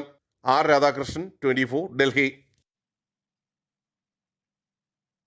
സംസ്ഥാനത്ത് നിപ്പ ആശങ്ക ഒഴിയുന്നു. ഇന്നലെ 11 പേരുടെ പരിശോധനാ ഫലം നെഗറ്റീവായി. മരിച്ച 14 വയസ്സുകാരന്റെ സമ്പർക്ക പട്ടികയിലുള്ള 2 പേരുടെ ഫലം കൂടി ഇന്ന് പുറത്തുവരും. 406 പേരാണ് സമ്പർക്ക പട്ടികയിലുള്ളത്. ഇതിൽ 194 പേർ ഹൈറിസ്ക് പട്ടികയിലാണ്. 15 പേർ ആശുപത്രികളിൽ രോഗലക്ഷണങ്ങളോടെ ചികിത്സയിലുണ്ട്. പൂനെയിൽ നിന്നുള്ള മൊബൈൽ ലാബിൽ ഇന്ന് പരിശോധന ആരംഭിക്കും. മലപ്പുറത്തെത്തിയ കേന്ദ്ര സംഘം ഇന്നു മുതൽ വവ്വാലുകളിലും പരിശോധന നടത്തും. 2023 നിപ്പ സ്ഥിരീകരിച്ചപ്പോൾ വവ്വാലുകളിൽ കണ്ടെത്തിയ അതേ വൈറസ് ഇത്തവണത്തെ പരിശോധനയിൽ കണ്ടെത്തിയതായി ആരോഗ്യവകുപ്പ് ഇതിനോടകം വ്യക്തമാക്കിയിട്ടുണ്ട്. രോഗപ്രതിരോധ പ്രവർത്തനത്തിന്റെ ഭാഗമായി പാണ്ടിക്കാട്, ആനക്കയം പഞ്ചായത്തുകളിൽ നിയന്ത്രണം തുടരുകയാണ്. രാവിലെ 7 മുതൽ വൈകിട്ട് 5 വരെയാണ് കടകളുടെ പ്രവൃത്തി സമയം. സംസ്ഥാനത്ത് ഇടത്തരം മഴ തുടരും. വടക്കൻ കേരളത്തിൽ ഒറ്റപ്പെട്ട ശക്തമായ മഴയ്ക്ക് സാധ്യതയെന്ന് കേന്ദ്ര കാലാവസ്ഥാ വകുപ്പിന്റെ മുന്നറിയിപ്പ്. കണ്ണൂർ, കാസർഗോഡ് ജില്ലകളിൽ ഇന്നും നാളെയും യെല്ലോ അലർട്ട് പ്രഖ്യാപിച്ചു. മഴയ്ക്കൊപ്പം ശക്തമായ കാറ്റിനും ഇടിമിന്നലിനും സാധ്യതയുണ്ട്. കേരള, കർണാടക, ലക്ഷദ്വീപ് തീരങ്ങളിൽ മത്സ്യബന്ധനത്തിന് ഏർപ്പെടുത്തിയ വിലക്ക് തുടരും. കേരള തീരത്ത് ഉയർന്ന തിരമാലയ്ക്കും കടലേറ്റത്തിനും സാധ്യതയുള്ളതിനാൽ മത്സ്യത്തൊഴിലാളികളും തീരദേശവാസികളും ജാഗ്രത പാലിക്കണം. കപ്പലിൽ ജോലി ചെയ്യുന്ന യുവാവിനെ കുറിച്ച് 6 ദിവസമായി വിവരമില്ലെന്ന് കുടുംബം.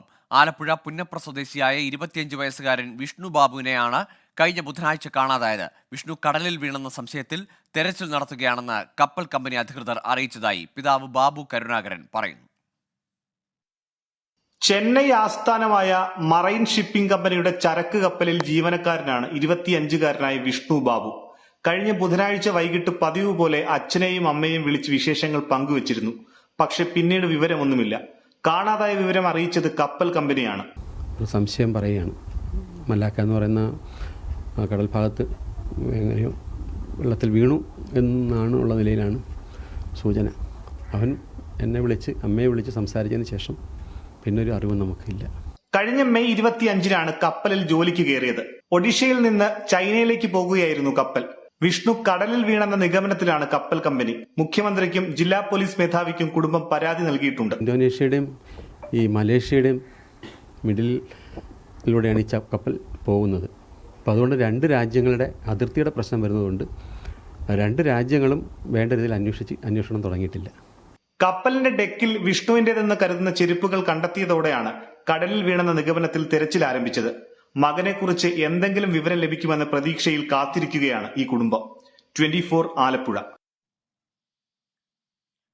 108 ആംബുലൻസ് ജീവനക്കാർ ഇന്ന് പണിമുടക്കും. EMRI ഗ്രീൻ ഹെൽത്ത് സർവീസ് കമ്പനിക്കെതിരെയാണ് പ്രതിഷേധം. കൃത്യസമയത്ത് ശമ്പളം നൽകുമെന്ന് ഉറപ്പ് കമ്പനി ലംഘിച്ചെന്ന് പരാതി. മുഴുവൻ ജീവനക്കാരും രാവിലെ 11 മണിക്ക് സെക്രട്ടേറിയറ്റിലേക്ക് പ്രതിഷേധ മാർച്ച് നടത്തും. എല്ലാ മാസവും 7-ാം തീയതിക്ക് മുമ്പ് ശമ്പളം നൽകണമെന്നായിരുന്നു ആംബുലൻസ് ജീവനക്കാരുടെ ആവശ്യം. എന്നാൽ ജീവനക്കാരുടെ ആവശ്യത്തെ നിരാകരിച്ച EMRI ഗ്രീൻ ഹെൽത്ത് സർവീസ് കമ്പനിക്കെതിരെ പ്രതിഷേധം നടത്താനൊരുങ്ങുകയാണ് ആംബുലൻസ് ഡ്രൈവർമാർ. ശമ്പളം നൽകാൻ 3.84 കോടി കമ്പനിക്ക് നൽകിയിട്ടുണ്ട്. 54 ലക്ഷം കൂടി നൽകാമെന്ന് KMSCL അറിയിച്ചിട്ടും നടത്തിപ്പ് ചുമതലയുള്ള കമ്പനി നിഷേധ നിലപാടാണ് സ്വീകരിക്കുന്നതെന്നാണ് ജീവനക്കാരുടെ പക്ഷം. കഴിഞ്ഞ 16-ാം തീയതി മുതൽ ജീവനക്കാർ ബഹിഷ്കരണ സമരത്തിലാണ്. ഒരാശുപത്രിയിൽ നിന്നും മറ്റൊരു ആശുപത്രിയിലേക്ക് കേസുകൾ എടുക്കാതെയാണ് ബഹിഷ്കരണ സമരം നടത്തിവന്നത്. അടിയന്തര സർവീസുകൾക്കും മുടക്കമുണ്ടായിട്ടില്ല. 315 വാഹനവും 1200 ജീവനക്കാരുമാണ് 2019-ൽ സേവനമാരംഭിച്ച 108 ആംബുലൻസ് പദ്ധതിയുടെ ഭാഗമായിട്ടുള്ളത്. പദ്ധതിയുടെ നടത്തിപ്പ് ചുമതല അന്നു മുതൽ ഹൈദരാബാദ് ആസ്ഥാനമായ EMRI ഗ്രീൻ ഹെൽത്ത് സർവീസ് കമ്പനിക്കാണ്. തുടങ്ങിയ വർഷം മുതൽ ജീവനക്കാർക്ക് കൃത്യമായി ശമ്പളം ലഭിച്ചിട്ടില്ല. ഇടയ്ക്കിടെ തൊഴിലാളി യൂണിയനുകൾ പ്രക്ഷോഭം സംഘടിപ്പിക്കുമ്പോഴാണ് ശമ്പളം അക്കൗണ്ടിലെത്തുന്നത്. ആംബുലൻസ് ഡ്രൈവേഴ്സ് യൂണിയനുകളുമായി നടത്തിയ ചർച്ചയിൽ കമ്പനി ശമ്പളം കൃത്യമായി നൽകാമെന്ന് ഉറപ്പ് നൽകിയെങ്കിലും ഉറപ്പുകൾ പിന്നീട് പാലിക്കപ്പെട്ടില്ല. സർക്കാരിന്റെ ശ്രദ്ധയിൽ സംഭവം എത്തിക്കാനാണ് സെക്രട്ടേറിയറ്റ് പ്രതിഷേധം. നിപ പ്രതിരോധ പ്രവർത്തനത്തിൽ ഏർപ്പെട്ട ആംബുലൻസുകളെ സമരത്തിൽ നിന്നും ഒഴിവാക്കിയിട്ടുണ്ട്. 24 തിരുവനന്തപുരം. തിരികെ വാർത്തകളിലേക്ക്. ഫ്യൂസ് ഊരി ഇരുട്ടിലാക്കാൻ വന്ന KSEBിക്ക് വൈദ്യുതി തിരികെ നൽകി മധുര പ്രതികാരത്തിനൊരുങ്ങുകയാണ് ഒരു സർക്കാർ സ്കൂൾ. കോട്ടയം കുറിച്ചി ഗവൺമെന്റ് സ്കൂളാണ് സോളാർ വൈദ്യുതി ഉൽപ്പാദനത്തിൽ മാതൃകയാകുന്നത്.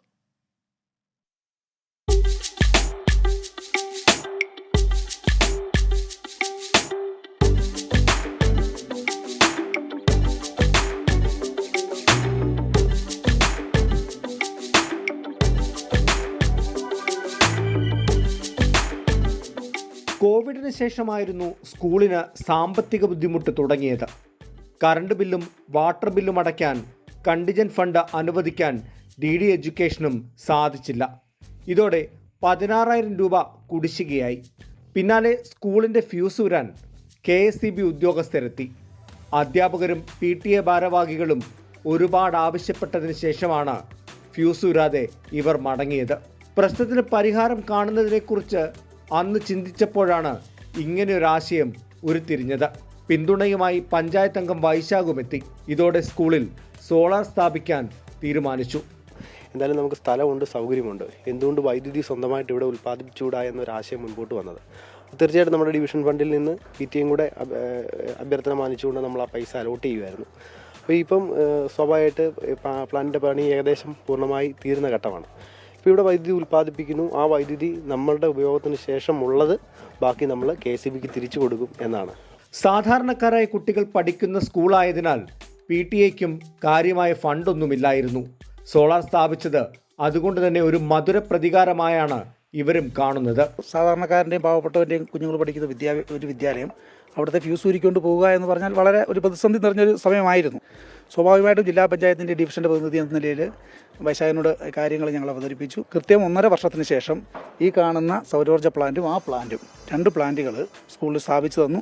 10 ലക്ഷം രൂപ മുടക്കിയാണ് സ്കൂളിന് മുകളിൽ സോളാർ പ്രോജക്റ്റ് സ്ഥാപിച്ചിരിക്കുന്നത്. സ്കൂൾ ആവശ്യത്തിന് വളരെ കുറച്ച് വൈദ്യുതി മാത്രമാണ് ആവശ്യമായി വരുന്നത്. ബാക്കി വരുന്ന വൈദ്യുതി മുഴുവൻ KSEBിക്ക് നൽകും.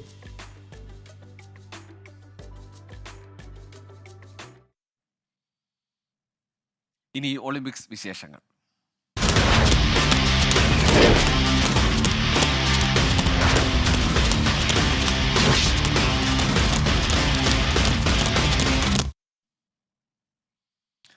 പാരീസ് ഒളിമ്പിക്സിന് ഇനി 3 നാൾ. വെള്ളിയാഴ്ച ഇന്ത്യൻ സമയം രാത്രി 11:30 ഉദ്ഘാടന ചടങ്ങുകൾക്ക് തുടക്കമാവുക. അതേസമയം മത്സരങ്ങൾക്ക് നാളെ തുടക്കമാവും. ഫുട്ബോൾ, റഗ്ബി ഗ്രൂപ്പ് റൗണ്ട് പോരാട്ടങ്ങൾക്കാണ് നാളെ തുടക്കമാവുന്നത്. ഫുട്ബോളിൽ അർജന്റീനയും സ്പെയിനും എല്ലാം നാളെ കളത്തിലിറങ്ങുന്നുണ്ട്. വനിതാ ഏഷ്യ കപ്പിൽ സെമി ഉറപ്പിക്കാൻ ഇന്ത്യ ഇന്നിറങ്ങും. രാത്രി 7 നടക്കുന്ന മത്സരത്തിൽ നേപ്പാളാണ് എതിരാളികൾ. ആദ്യ 2 മത്സരങ്ങളിലും ജയിച്ച ഇന്ത്യയാണ് 4 പോയിന്റുമായി ഗ്രൂപ്പിൽ ഒന്നാമത്. പാകിസ്ഥാനും നേപ്പാളിനും 2 പോയിന്റ് വീതവും. ഉച്ചയ്ക്ക് 2 മണിക്ക് നടക്കുന്ന മത്സരത്തിൽ UAEയോട് പാകിസ്ഥാൻ തോൽക്കുകയാണെങ്കിൽ മത്സരം തുടങ്ങുന്നതിന് മുൻപ് തന്നെ ഇന്ത്യ സെമിയിലെത്തും. അറ്റകുറ്റപ്പണികൾക്കായി അടച്ച കുണ്ടന്നൂർ തേവര പാലം ഇന്ന് തുറക്കും. കുഴികളടച്ച് പാലം ഗതാഗത യോഗ്യമാക്കിയതായി ദേശീയപാത അധികൃതർ അറിയിച്ചു. പാലം പൂർണ്ണമായും അടച്ചായിരുന്നു അറ്റകുറ്റപ്പണി. മഴയെ തുടർന്ന് 2 തവണയായി മാറ്റിവെച്ച അറ്റകുറ്റപ്പണിയാണ് കഴിഞ്ഞ ദിവസം നടത്തിയത്. അതേസമയം അറ്റകുറ്റപ്പണിയിൽ അപാകതയുണ്ടെന്നും റീടാറിംഗ് നടത്താതെ കുഴികൾ മാത്രം അടയ്ക്കുകയായിരുന്നുവെന്നും പരാതി ഉയർന്നിട്ടുണ്ട്. തിരികെ വാർത്തകളിലേക്ക്. കർണാടക ഷിരൂരിൽ മണ്ണിടിച്ചിലിൽ കാണാതായ അർജുനായുള്ള തെരച്ചിൽ 8ാം ദിവസത്തിലേക്ക്. കരയിൽ സിഗ്നൽ ലഭിച്ചയിടങ്ങളിൽ ലോറി കണ്ടെത്താനാകാത്തതോടെ ഗംഗാവലി പുഴയിലായിരിക്കും ഇന്നത്തെ തെരച്ചിൽ. ഇന്നലെ നടത്തിയ തെരച്ചിലിൽ പുഴയിൽ 40 മീറ്റർ മാറി സിഗ്നൽ കണ്ടെത്തിയിരുന്നു. നാവികസേനയ്ക്കും NDRFനുമൊപ്പം കരസേനയും പുഴയിലെ പരിശോധനയിൽ ചേരും. ഡ്രഡ്ജർ ഉൾപ്പെടെയുള്ള കൂടുതൽ സംവിധാനങ്ങൾ ഒരുക്കിയാകും രക്ഷാപ്രവർത്തനം. നാവികസേനയുടെ കൂടുതൽ മുങ്ങൽ വിദഗ്ധരും ദൗത്യത്തിൽ പങ്കാളിയാകും. അതേസമയം സമാന്തരമായി പുഴയോരത്ത് മണ്ണ് നീക്കം ചെയ്തും പരിശോധന തുടരും. അരുൺ പൂപ്പറമ്പ് ചേരുന്നുണ്ട് വിശദാംശങ്ങളുമായി. അരുൺ, ഇനിയുള്ള പരിശോധന അത് പുഴയിലേക്കെന്ന് പറയുമ്പോൾ അതിന് കൂടുതൽ സാങ്കേതിക സൗകര്യങ്ങൾ വേണം, കുറെ കൂടി സജ്ജീകരണങ്ങൾ ആവശ്യമായിട്ടുണ്ട്. അത് എത്തിച്ച ശേഷം എപ്പോഴത്തേക്കായിരിക്കും ഇന്നത്തെ ഒരു പരിശോധന? ഇതുവരെ നടന്നതിനപ്പുറത്തേക്ക് ഒരു വിശദമായ തെരച്ചിൽ പുഴയിൽ ആരംഭിക്കുക? ഗോകുലി, ഇപ്പോൾ നിലവിൽ ഈ കരയിലെ തെരച്ചിൽ ഏകദേശം പൂർണ്ണമായിട്ടുണ്ട് എന്ന് തന്നെ നമുക്ക് പറയാം. അതായത് ഈ പുഴയോരത്തെ മണ്ണ് നീക്കം ചെയ്യുന്ന നടപടി മാത്രമേ ഈ കരയിൽ ഇനി അവശേഷിക്കുന്നുള്ളൂ. ആ മണ്ണ് നീക്കം ചെയ്തുകൊണ്ടുള്ള തെരച്ചിൽ ഇന്നും തുടരും എന്നതാണ് നമ്മൾ മനസ്സിലാക്കുന്നത്. എന്നാൽ ഇത് ഇന്നത്തെ രക്ഷാപ്രവർത്തനം പൂർണ്ണമായും കേന്ദ്രീകരിക്കുന്നത് ഈ ഗംഗാവലി പുഴയിലാണ്. അതായത് ഇന്നലെ ഈ അവസാനം സിഗ്നൽ ലഭിച്ചെടുത്തും പൂർണ്ണമായി മണ്ണ് നീക്കം ചെയ്തിട്ടും ഈ കരയിൽ ലോറി കണ്ടെത്താനായില്ല. ഇതോടെയാണ് ഈ പൂർണ്ണമായും ഈ തെരച്ചിൽ പുഴയിലേക്ക് കേന്ദ്രീകരിക്കുന്നതിന് വേണ്ടി തീരുമാനിച്ചിട്ടുള്ളത്. അതിന് ദുഷ്കരമായിട്ടുള്ള ഒരു ദൗത്യമാണ്. നിലവിൽ പുഴയുടെ ഒരു സാഹചര്യം നമ്മൾ കഴിഞ്ഞ ദിവസങ്ങളെല്ലാം പറഞ്ഞുകൊണ്ടിരിക്കുന്നതാണ്. അതായത് കഴിഞ്ഞ കുറേ ദിവസങ്ങളായി പെയ്യുന്ന ശക്തമായ മഴയിൽ വലിയ അടിയൊഴുക്കുണ്ട്. അതോടൊപ്പം തന്നെ ഈ മണ്ണിടിച്ചിലിനെ തുടർന്ന് വലിയ മൺകൂമ്പാരം ഈ പുഴയിൽ വളരെ ഉയരത്തിൽ മൺകൂമ്പാരമായി നിൽക്കുന്നുണ്ട് ഈ പുഴയുടെ അടിത്തട്ടിൽ. അപ്പോൾ ഇതെല്ലാം മറികടന്ന് വേണം തെരച്ചിൽ നടത്തുന്നതിന് വേണ്ടി. അതിന് ആധുനിക സംവിധാനങ്ങൾ വേണം. നിലവിൽ നമുക്ക് ലഭ്യമാകുന്ന വിവരമനുസരിച്ച് നേവിയുടെ കൂടുതൽ ഇത്തരം സംവിധാനങ്ങൾ, കൂടുതൽ സാങ്കേതിക സംവിധാനങ്ങൾ ഇതിനുവേണ്ടി എത്തിക്കും എന്നതാണ് നിലവിൽ അറിയിച്ചിട്ടുള്ളത്. എന്നാൽ അതിൽ കൂടുതൽ വ്യക്തതയില്ല. അത് സംബന്ധിക്കുന്ന എന്തായിരിക്കും അവരുടെ തെരച്ചിലിന്റെ കുറച്ചുകൂടി ഡീപ്പായിട്ടുള്ള തെരച്ചിൽ ആവശ്യമാണ്. അതുകൊണ്ട് ഏത് രീതിയിലായിരിക്കും നേവി അതിനെ സമീപിക്കുക എന്നുള്ളത് നമുക്ക് അല്പസമയത്തിനകം മനസ്സിലാകും. നിലവിൽ തെരച്ചിൽ ആരംഭിച്ചിട്ടില്ല. നമുക്ക് മനസ്സിലാകുന്നതനുസരിച്ച് ഒരു 7:30 നേവിയുടെ തെരച്ചിൽ ആരംഭിക്കും എന്നതാണ് നമ്മൾ ഇപ്പോൾ കരുതുന്നത്. ഈ പുഴയിലെ തെരച്ചിൽ എന്നത് നമ്മൾ നേരത്തെ സൂചിപ്പിച്ചതുപോലെ തന്നെ ഏറെ ദുഷ്കരമാണ്, ശ്രമകരമാണ്. ഇന്നലെ ഇവർ വൈകിട്ട് നടത്തിയ തെരച്ചിലിൽ ഈ അപകട സ്ഥലത്ത് നിന്നും 40 മീറ്റർ മാറി പുഴയുടെ അടിത്തട്ടിൽ ഒരു സിഗ്നൽ കണ്ടെത്തിയിട്ടുണ്ട് എന്നതാണ് പറയുന്നത്. ആ സിഗ്നൽ കേന്ദ്രീകരിച്ചുകൊണ്ടായിരിക്കും ആദ്യഘട്ടത്തിലെ ഇന്നത്തെ തെരച്ചിൽ ഉണ്ടാവുക. സൈന്യം നിലവിൽ ഇവിടെ തുടരുന്നുണ്ട്. സൈന്യവും ഈ പുഴയിലെ തെരച്ചിലിൽ ഈ നേവിക്കും NDRFനുമൊപ്പം അവരും ഉണ്ടാകും എന്നതാണ് നമ്മൾ മനസ്സിലാക്കുന്നത്. അത്തരത്തിൽ വളരെ ഡീപ്പായിട്ടുള്ള അല്ലെങ്കിൽ കുറച്ചുകൂടി ഊർജിതമായിട്ടുള്ള തെരച്ചിൽ ഇന്ന് ഈ പുഴയിൽ ആവശ്യമാണ് എന്നത് നമുക്കറിയാം. അതിനാവശ്യമായിട്ടുള്ള എക്യുപ്മെന്റ്സ് ഉൾപ്പെടെ കൂടുതൽ സാങ്കേതിക സംവിധാനങ്ങൾ നേവി എത്തിക്കുമോ എന്നതാണ് നമ്മൾ അറിയേണ്ടത്. അല്പസമയത്തിനകം അവരുടെ ഒരു തെരച്ചിൽ രീതിയെ സംബന്ധിച്ച് നമുക്ക് അപ്ഡേഷനുകൾ ലഭിക്കും. കൂടുതൽ മുങ്ങൽ വിദഗ്ധരെ എത്തിക്കാനുള്ള തീരുമാനമായിട്ടുണ്ട്. ഡ്രഡ്ജർ ഉൾപ്പെടെയുള്ള തീർച്ചയായും എന്തായാലും ഇനിയുള്ള തെരച്ചിൽ, അത് പുഴയിലെ തെരച്ചിൽ ഇതുവരെ നടത്തിയതുപോലെ കഴിയില്ല. അതിനപ്പുറത്തേക്ക് വിശാലമായി ആഴത്തിൽ പുഴയുടെ അടിത്തട്ട് വരെ പരിശോധിക്കേണ്ട സ്ഥിതിയുണ്ട്. കാരണം വലിയ മൺകൂന അതിൽ അടിഞ്ഞു കൂടിയിട്ടുണ്ട്. ഹാഷ്മി താജ് ഇബ്രാഹിം കൂടി ചേരുന്നുണ്ട് ഷിരൂരിൽ നിന്ന്. ഹാഷ്മി, ഇതുവരെയുള്ള ശ്രമങ്ങളിൽ എല്ലാം നമുക്ക് നിരാശയായിരുന്നു. പക്ഷേ ഇനി അവസാന കച്ചിത്തുരുമ്പ് അല്ലെങ്കിൽ ഇനി അവസാന പ്രതീക്ഷ പുഴയിൽ നിന്ന് ലഭിച്ച ഇന്നലെ വൈകുന്നേരം ലഭിച്ച സിഗ്നലുകളാണ്. അവിടേക്കുള്ള തെരച്ചിൽ പക്ഷേ അതിന് കുറെ കൂടി സാങ്കേതിക സാഹചര്യങ്ങൾ ആവശ്യമായുണ്ട്. അതൊക്കെ എത്തി ഇനി എപ്പോഴത്തേക്കായിരിക്കും അങ്ങനെ ഒരു ഊർജിതമായ തെരച്ചിൽ പുഴയിൽ ആരംഭിക്കുക? ഗൂഗിൾ നമ്മൾ നിൽക്കുന്ന 8ാം നാളാണ്. നമ്മുടെ ഒരു പ്രിയപ്പെട്ട സഹോദരൻ കാണാമറയത്ത് പോയിട്ട് 8 ദിവസങ്ങളാവുന്നു. നമ്മൾ ഈ ദിവസങ്ങൾ അത്രയും തിരയുകയാണ്. 7ാം നാളും ഏതെങ്കിലും തരത്തിലുള്ള പോസിറ്റീവ് സിഗ്നൽ കിട്ടാത്ത പശ്ചാത്തലത്തിൽ ഉറപ്പായും അർജുൻ്റെ കുടുംബം അടക്കം വലിയ നിരാശരാണ്. നമ്മൾക്കും ചെറുതല്ലാത്ത നിരാശയും സങ്കടവും ഇല്ല എന്ന് പറയാൻ കഴിയില്ലല്ലോ ഗൂഗിൾ. അപ്പോൾ എന്തായാലും ഇന്ന് 8ാം നാൾ തെരച്ചിൽ, കരയിലെ തെരച്ചിൽ ഏതാണ്ട് പൂർണ്ണമായി തന്നെ അവസാനിപ്പിക്കുന്നു. ഏതാണ്ട് പൂർണ്ണമായി തന്നെ കരയിലില്ല എന്ന് സ്ഥിരീകരിക്കുന്നു. ഇന്നിപ്പോൾ ഗംഗാവാലി പുഴയിലേക്ക് പോവുകയാണ് തെരച്ചിൽ. നേരത്തെ ഗൂഗിൾ പറയുന്നത് പോലെ അതിന് ചെറുതല്ലാത്ത വലിയ സാങ്കേതിക സഹായങ്ങളും ആൾശേഷിയും ഒക്കെ ഉണ്ടെങ്കിൽ മാത്രമേ ഗംഗാവാലി പുഴ പോലെ ഒരു വലിയ പുഴയിൽ സാധാരണഗതിയിൽ തന്നെ വലിയ പുഴയാണ് ഇപ്പോൾ അത് വലിയ തോതിൽ ഒരുപാട് വെള്ളവുമായി അങ്ങനെ കലങ്ങി മറിഞ്ഞൊഴുകുന്ന പുഴയിൽ പരിശോധന നടത്തണമെങ്കിൽ വലിയ സാങ്കേതിക സംവിധാനം ആവശ്യമുണ്ട്. നേവിയുടെ അടക്കം കൂടുതൽ സാങ്കേതിക സംവിധാനങ്ങൾ ഇങ്ങോട്ടേക്ക് എത്തിച്ചേരുമെന്നാണ് അറിയാൻ കഴിയുന്നത്. ഈ ഫോറക്സ് ലൊക്കേറ്റർ യു പോലെയുള്ള സംവിധാനങ്ങൾ നമ്മളിവിടെ കരയിൽ ഉപയോഗിച്ച റഡാറിന്റെ കുറച്ചുകൂടി അപ്ഡേറ്റ് വെർഷൻ അടക്കമുള്ള കാര്യങ്ങൾ ഇങ്ങോട്ടേക്ക് എത്തേണ്ടതുണ്ട്. കേരളത്തിൽ നിന്നൊരു ഹൈഡ്രോഗ്രാഫർ ഇങ്ങോട്ടേക്ക് വരും എന്ന് നമ്മുടെ കാർവാർ എം എൽ എ നമ്മളോട് പറഞ്ഞിരുന്നു. ഹൈഡ്രോഗ്രാഫർ ആകുമ്പോഴേക്കും ഈ വെള്ളത്തിന്റെ ഘടന ഏതൊക്കെ രീതിയിൽ പോയാൽ അറിയാൻ കഴിയും തുടങ്ങിയ കാര്യങ്ങളിൽ ശാസ്ത്രീയമായ ഒരു വിശകലനം നടത്താൻ കഴിയും. ഉച്ചയോടുകൂടി തന്നെ കേരളത്തിൽ നിന്നൊരാൾ ഇങ്ങോട്ടേക്ക് വരും. ഒരു മുതിർന്ന ഉദ്യോഗസ്ഥയാണ് എന്ന് കേൾക്കുന്നു. ഇങ്ങോട്ടേക്ക് വരുമെന്ന് പറയുന്നു. ഇതെല്ലാം കൂടി ആകുമ്പോഴേക്കും കുറച്ചുകൂടി എഫിഷ്യൻ്റായ പരിശോധന ഗംഗാവാലി പുഴയിൽ നടത്താൻ കഴിയുമെന്നുള്ളതാണ് പ്രതീക്ഷ. ഗോകുൽ, സാധാരണഗതിയിൽ പരമ്പരാഗതമായ രീതിയിലുള്ള ഒരു പരിശോധന ഗംഗാവാലി പുഴയിൽ നടത്താൻ കഴിയാത്തത് കാരണം പരമ്പരാഗത പരിശോധന എന്ന് പറഞ്ഞാൽ നേവി ഡൈവർമാർ ഇറങ്ങുക എന്നുള്ളത് തന്നെയാണ്. അത് പൂർണ്ണമായി നടത്താൻ കഴിയാത്തതിന് കാരണം ഗംഗാവാലി പുഴ നേരത്തെ അരുൺ പറഞ്ഞതുപോലെ അങ്ങനെ കലങ്ങി മറിഞ്ഞൊഴുകുകയാണ്. നമ്മൾ ഇന്നലെ കണ്ടതാണ്. മലയുടെ ഒരു മാമലയുടെ ഭാഗം മുഴുവൻ വീണ് ഒരു 30 അടി താഴ്ചയുള്ള പുഴ നികന്ന് അതിൻ്റെ മുകളിലേക്ക് നിൽക്കുന്ന മൺകൂനകൾ, ദ്വീപുകൾ നമ്മൾ കാണുന്നുണ്ട്. അപ്പോൾ ഈ ദ്വീപുകളൊക്കെ പൊളിച്ചു മാറ്റുക എന്ന് പറയുന്നത് ഹെർക്കൂലിയൻ ടാസ്ക്കാണ്. അതിൽ ബാർജർ അടക്കമുള്ള സംവിധാനങ്ങൾ വേണം. അത്രയും മണ്ണ് നമുക്ക് അചിന്ത്യമായി ചിന്തിക്കാൻ കഴിയാത്ത അത്ര വണ്ണം മണ്ണ് ഈ പുഴയിൽ വീണ് കിടപ്പാണ്. അതുകൊണ്ട് തന്നെ പുഴയുടെ അടിത്തട്ടാകെ കലങ്ങി മറിഞ്ഞ് വിസിബിലിറ്റി എന്ന് പറയുന്ന സാധനം അതിനുള്ളിലില്ല. അപ്പോൾ ഡൈവർമാർ ചാടിയാലും താഴേക്കൊന്നും കാണാൻ കഴിയാത്തൊരു സാഹചര്യമുണ്ട്. അപ്പോൾ കൂടുതൽ സാങ്കേതിക സംവിധാനങ്ങളുടെ സഹായത്തോടു കൂടി മാത്രമേ ഈ ഗംഗാവാലി പുഴയിലെ തിരച്ചിൽ തുടങ്ങാൻ കഴിയും. എന്തായാലും അല്പസമയം മുൻപാണ് മേജർ അഭിഷേക് അങ്ങോട്ടേക്ക് പോയത്. കരസേന ഇവിടെ ഹോൾഡ് ചെയ്യുന്നുണ്ട്. പക്ഷേ കരസേനയേക്കാൾ കൂടുതൽ നാവികസേനയുടെ നേവിയുടെ സഹായമാണ് ഇന്ന് ആവശ്യം വരിക. നേവിയുടെ കൂടുതൽ സംവിധാനങ്ങൾ ഇങ്ങോട്ടേക്ക് എത്തും. അത് എപ്പോഴേക്കെത്തും, ഏത് രീതിയിലാകും ഗംഗാവാലി പുഴയിലെ തെരച്ചിലിന്റെ സ്ട്രാറ്റജി എന്നറിയണമെങ്കിൽ അല്പസമയം കൂടി കാത്തിരിക്കണം. എന്തായാലും നമ്മൾ 8ാം നാൾ അർജുന് വേണ്ടിയുള്ള തെരച്ചിൽ, അതിൽ കരയിലെ തെരച്ചിൽ പൂർണ്ണമായി വൈൻഡപ്പ് ചെയ്യുന്നു.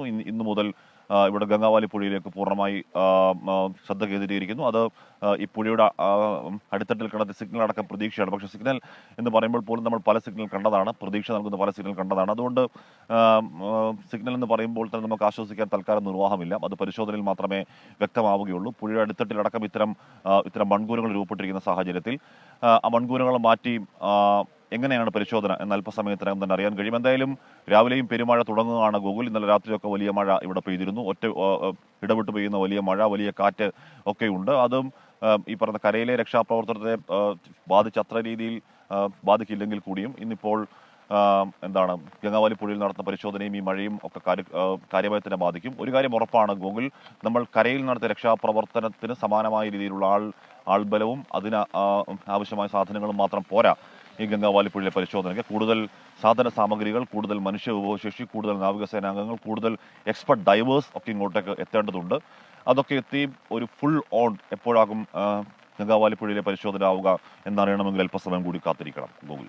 ഹാഷ്മി, ഒരു കാര്യം, ഇന്നലെ ഒരുപാട് സന്നദ്ധ സംഘടനാ പ്രവർത്തകരൊക്കെ അവിടെ എത്തിയിരുന്നു. അവസാന ഘട്ടത്തിൽ അവരെ അവിടെ നിന്ന് ഒഴിപ്പിക്കുന്ന അല്ലെങ്കിൽ അവരവിടെ നിന്ന് മാറണമെന്ന് പറയുന്ന സാഹചര്യം കർണാടക സർക്കാരിൻ്റെ പോലീസിൻ്റെ ഒക്കെ ഭാഗത്തു നിന്ന് വരികയും ചെയ്തു.